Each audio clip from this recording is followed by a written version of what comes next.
as Moldovan forces practice firing their Soviet-era D-20 howitzers. U.S. forces are standing by. That one's far right. Sergeant Joseph Gonzalez is not part of the tens of thousands of active-duty American forces that surged into Europe following Russia's invasion of Ukraine in February of 2022. Back behind the tree, so it's a little bit closer.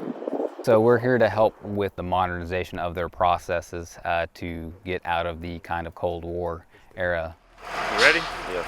He is part of what's known as the U.S. National Guard's State Partnership Program. After the end of the Cold War, the United States looked around to say, what could we do to help militaries? And one of the ideas was the State Partnership Program. So a number of states stepped forward and were paired up with countries here in this region. And now actually the program is spread to around the world. This year marks the 30th anniversary of the State Partnership Program. Using less than 1% of the Pentagon's budget, the program has paired National Guard forces from U.S. states and territories with militaries from 100 nations. It's a very important relationship, and I don't think it's ever been as important as now. The North Carolina-Moldova partnership is one of the oldest. So we've been doing this partnership for 27 years, and the partnership has run the gamut of military to military engagements, whether it's medical or casualty care to basic unit tactics. So as the North Carolina State Partnership Program, we conduct multiple exercises, about 40 a year. This year's exercises included rare maneuvers outside the familiar confines of Moldova's military bases. So it's the first time that we've done that with Moldova. Wow, so this is new terrain for you. New terrain for me.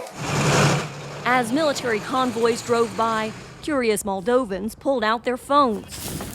Moldovans, Romanians, and American troops from the 101st Airborne Division navigated in fields just a few hundred meters from a town, as North Carolina National Guard trainers threw real-life obstacles in their path. We just experienced an unknown drone flying over our position. So the reaction drill we've been trying to integrate with the Moldovan forces is to seek cover and lay down. They executed wonderfully, and it's a great change from the first rep that we had earlier in the exercise.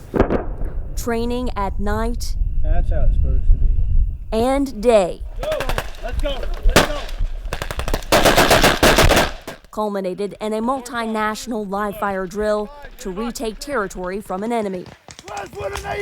Every interaction, the military's deputy chief says, steeped with a sense of purpose. We all know that we have a war of aggression right by Moldova, so we have to improve.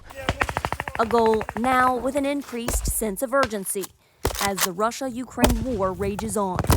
Carla Babb, VOA News, Volbaka Training Grounds, Moldova.